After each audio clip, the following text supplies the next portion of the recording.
Lawmakers in Olympia say they've reached a deal on an operating budget, but details on the spending won't be released until this weekend in the final days of the legislative session. Albert James walks us through what we do know and how crucial elements of the proposal are still up in the air as the clock ticks down. We're pretty much coming to the end of the budget process. We expect to be voting it off the floor this weekend. Senate Democratic Budget Leader Derek Stanford says the operating budget will be released on Saturday before votes are taken through the weekend. While he wouldn't go into specific details, the senator says there have been significant changes from their initial $78.5 billion proposal last month, including significant cuts because they'll be bringing in less revenue. But we want to stick to our values and put people first and try to focus especially on funding public schools and housing.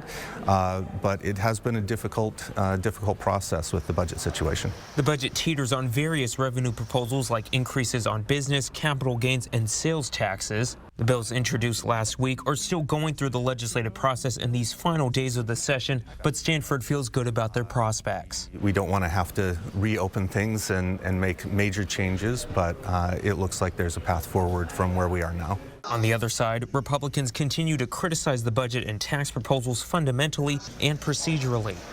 Nobody's seen the final conference budget yet. Legislators have no idea how necessary these taxes are, how many cuts they're going to stave off, and how many cuts will still be made. Senate Republican Budget Leader Chris Gildon says he's been shut out of conference negotiations, frustrated with substantive changes being made behind closed doors and tax bills being rushed through the legislative process. With that limited amount of public input, time for public input, I think it's a travesty. It's an injustice to the people of Washington State. In Olympia, I'm Albert James reporting.